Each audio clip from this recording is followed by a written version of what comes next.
Made Fresh, 96.7 The Beat. Terry J and Jazzy T with you. Got some special guests in the studio with us. So, Jazzy, I'm going to let you pass along and do the honors. Okay, now, you know I'm country as hell. So when it comes to these French words, it can get a little tricky. So I'm going to try it out. We have the owners, the co-founder, the founder, and the COO in the building of Noir King.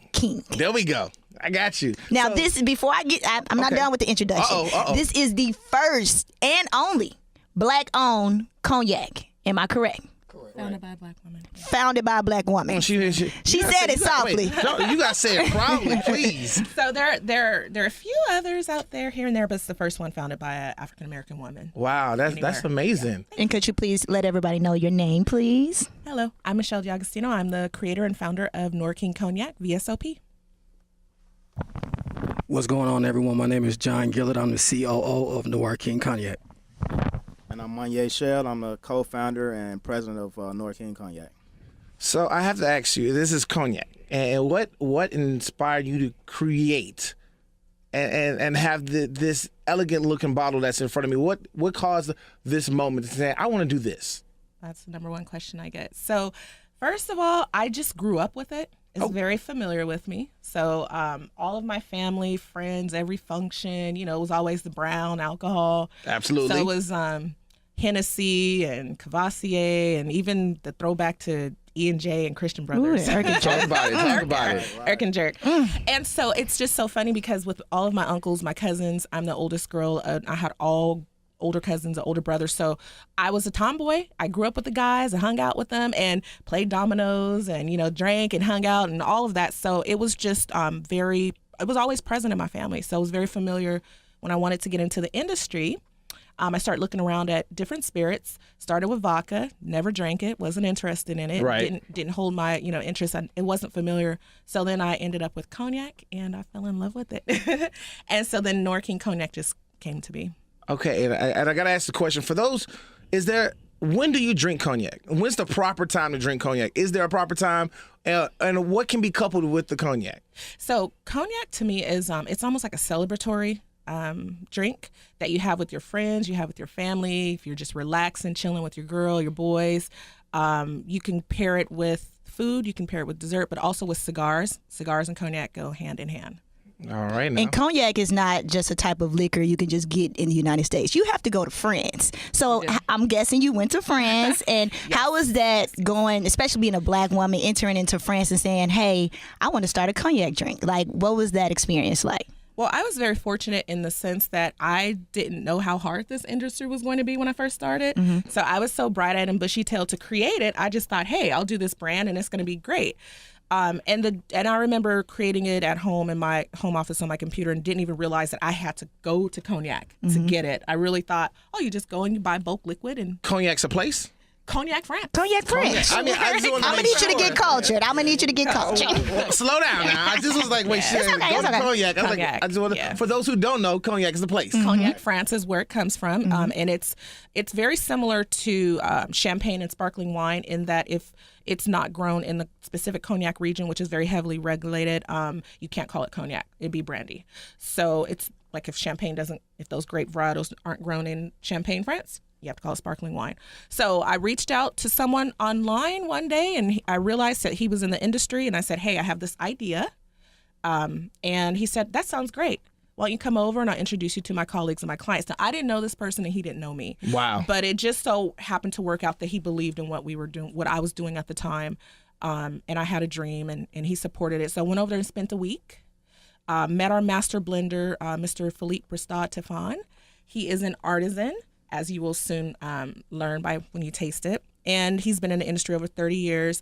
We went over there not knowing anyone. We didn't speak the language. It was just Monye and I.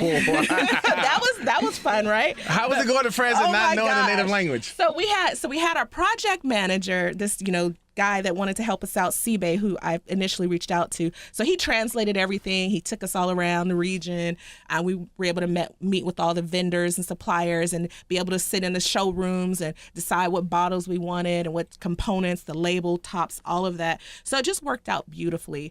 And yeah, it was quite an interesting journey. I look back on it now and I'm like, we must have been crazy to go over there. Nobody. We didn't know anyone. We didn't know the language, but I was just so laser focused on, I know that I can make this happen. And so they embraced it. When we were there, they told us we're the number one consumers. African Americans are the number one consumers of cognac in the world, and it's true. Very true. And so, yeah, they told us they would do anything that we needed them to do because they knew that the project would sell, it would be very successful. And I believe they wanted to be a part of it, plus the historic component of being the first. So let's talk about how I ended up becoming the first woman to start a Yes, cognac. please. So a funny thing happened on the way to making history. I had no idea.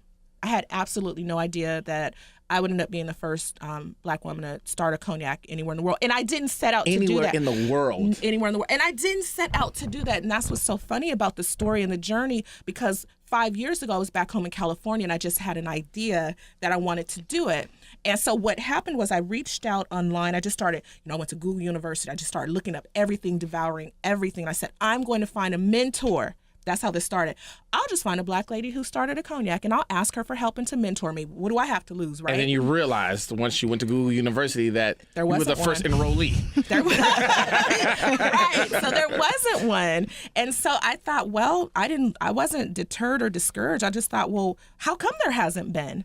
And we're the number one consumers, and you pass a Cavassier and the Thug Passion and all of that. I'm dating myself here. No, but trust me, I'm right there with you. I know all those. Yeah, but you know how cognac is so prevalent, not just in our culture, but even in the language and in the music. And so I couldn't believe that there wasn't one, and it just really made me more determined to do it. So I met Monnier. He believed in it. He was the very first person. Actually, I relocated from California to Atlanta to launch the brand. I didn't know anyone, no friends, no family, just packed up my truck. Why did you come here? What was the purpose of you coming here? Because, so there's two reasons why I came. The first is because my mom, God rest her soul, love you, Mom. My sister was living here, and I had never been. I'm a native Californian, born and raised.